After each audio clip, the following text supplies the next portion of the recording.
Lectura del Santo Evangelio según San Juan. En aquel tiempo dijo Jesús a sus discípulos: Ahora me voy al que me envió, y ninguno de vosotros me pregunta ¿a dónde vas?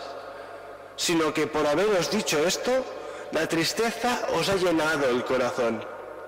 Sin embargo, os digo la verdad, os conviene que yo me vaya, porque si no me voy, no vendrá a vosotros el Paráclito. En cambio, si me voy, os lo enviaré. Y cuando venga, dejará convicto al mundo acerca de un pecado, de una justicia y de una condena. De un pecado, porque no cree en mí. De una justicia, porque me voy al Padre y no me veréis. Y de una condena, porque el príncipe de este mundo está condenado. Palabra del Señor.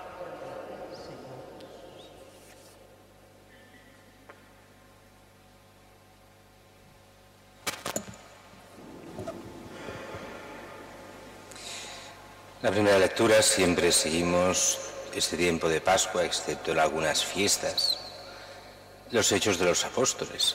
Y es este texto de hoy, texto, decimos curioso, pero normal, en la predicación de Pablo. Pablo, que predica fuerte, y es de estos que enseguida, por decir las verdades, pues consigue muchos discípulos, pero a la vez persecuciones. Ya se lo había anunciado el Señor desde el principio.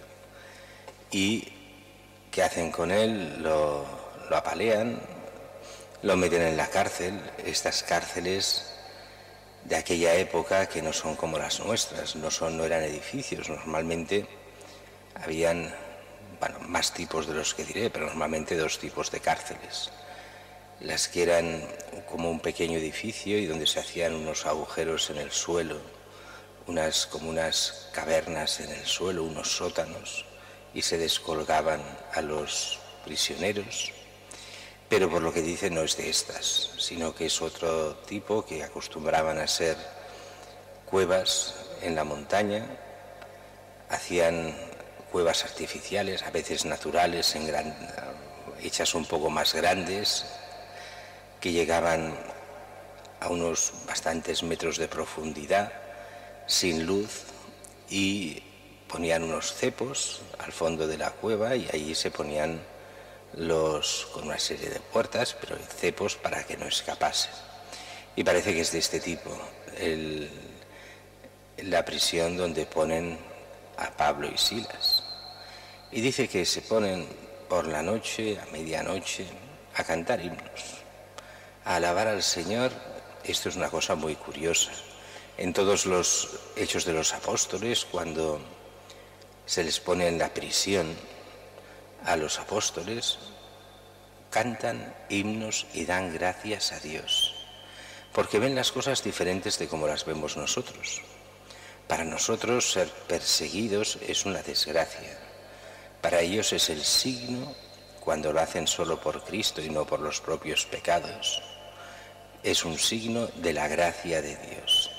El que anuncia a Cristo es normal que sea perseguido, que sea calumniado, que se mienta sobre él, que se le azotee y se le ponga en la cárcel. Era normal, era signo de que hacía lo que tenía que hacer. Y así dan gracias a Dios, y aquí se nos plantea como que todos los demás prisioneros quedan extrañados. ¿Qué pasa aquí? ¿Quiénes son estos? Y dice que entonces a la medianoche, mientras están cantando y rezando este terremoto, se abren las puertas, se abren los cepos, esta intervención divina, y se despierta el carcelero. Claro, cuando solo hay un carcelero ya nos hace entender que no es una gran prisión, son unos cuantos prisioneros, pocos. Hemos de entender también que en aquella época en las cárceles no había demasiada gente, no son como nuestras cárceles de hoy. Eran cárceles para estar relativamente poco tiempo, excepto las cárceles en Roma en espera de juicio, o las grandes cárceles de las grandes ciudades. Pero en los pueblos eran poca gente. Se despierta el carcelero, ve las puertas abiertas, convencido que han huido los prisioneros, y decide suicidarse. La razón es clara. Si no se suicida él, lo matarán por no haber sido fiel y haber dejado escapar a todos los prisioneros. Pero oye las voces desde dentro: no te suicides. Claro, los de dentro del fondo sí que ven al carcelero, pero el carcelero no ve lo que hay dentro, no hay luz.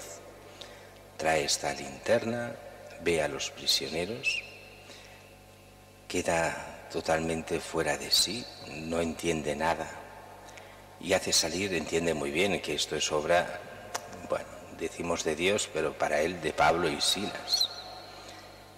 Los hace salir y hace que no se suicide, ven que todos están, ¿qué hacer? Y entonces se da cuenta de la acción de Dios. ¿Qué tengo que hacer para salvarme? Esta frase que es en el fondo de toda persona, de todas las épocas. ¿Qué tengo que hacer para salvarme? Recuerda aquello del joven rico cuando se va a Jesús. ¿Qué tengo que hacer para salvarme? Cumple los mandamientos. Pero aquí es mucho más que eso. ¿Quieres salvarte? El camino es muy sencillo. Cree en Jesucristo. Ese es el camino de salvación. Creer en Jesucristo, hacerse bautizar y de esta forma entrar en el cuerpo de Cristo, que es la Iglesia, y vivir de la gracia. Eso es ser cristiano, no hay mucho más. A partir de aquí todo lo demás, pero eso es la esencia, lo principal. Y de hecho encaja perfectamente, bueno, se hace bautizar él y su familia, pero encaja con el Evangelio de hoy. Un Evangelio que nos va preparando a la fiesta del domingo. Este domingo celebraremos la ascensión del Señor. Y aquí dice Jesús que se nos va, que Él se va al Padre. Es verdad que esto lo dice antes de su pasión, en la última cena, nos lo pone hoy el Evangelio. Pero se refiere no solo a su muerte, sino que se referirá también sobre todo a su ascensión a los cielos. Nos dejará, pero nos enviará al Paráclito, al Espíritu Santo, que celebraremos el otro domingo. Y este Pentecostés, este don del Espíritu Santo, dice que se nos dará para que podamos llegar a entender y ver estas tres cosas. Primero, el pecado. ¿Y qué es el pecado? Es todo lo contrario de lo que el mundo piensa. El mundo, cuando se pregunta a la gente qué es el pecado, dirá, bueno, el pecado es ir contra los mandamientos, algunos, otros dirán hacer el mal. Pero es que aquí Jesús lo dice clarísimo. ¿Qué es el pecado? Pasar de Cristo, no reconocer a Cristo, no ser de Cristo, porque Cristo es la palabra de Dios que viene al mundo y el pecado es rechazar a Dios. ¿Y cómo rechazas a Dios? Rechazando a Cristo, que es la auténtica palabra de Dios, que es Dios hecho hombre para nuestra salvación. Entonces nos hará ver lo que es el pecado, el principio del pecado, no reconocer a Dios mismo en Cristo. Y después se nos habla de una justicia, pero esta justicia no es la justicia terrena, ni es la justicia que en general se habla en el Nuevo Testamento. Esta justicia es lo que es justo. ¿Y qué es lo que es justo? Que el Hijo esté con el Padre. Así vuelvo al Padre, eso es lo que es justo. Pero también porque ese es el camino de primicia, Él el primero para que después nosotros le sigamos. Nuestra justicia auténtica es nuestra salvación y que vayamos al Padre y que estemos en el cielo. Y después habla también, nos convencerá de una condena, y es que este mundo y el diablo han sido condenados. Aunque a nosotros nos cueste entenderlo, nos cueste verlo, este juicio, esta condena, ya está en nuestro mundo. Basta ver la desgracia de todos aquellos que, alejados de Dios, viviendo lejos de Dios, viven condenados en su propio egoísmo, y que es el signo de lo que es el infierno.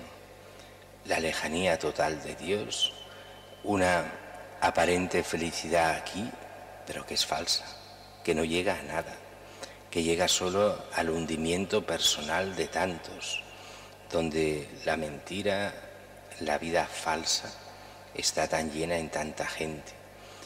¿Qué nos dice el Señor?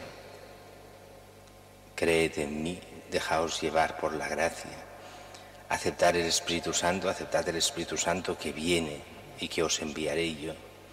Vivid esa gracia que es principio de la plenitud que tendréis en la comunión de los santos, en la vida eterna.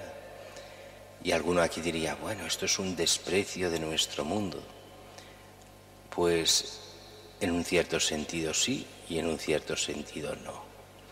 Despreciar al mundo lo despreciamos en el sentido de todo aquello que nos aleja de Dios y nos lleva para el pecado, ahí lo despreciamos.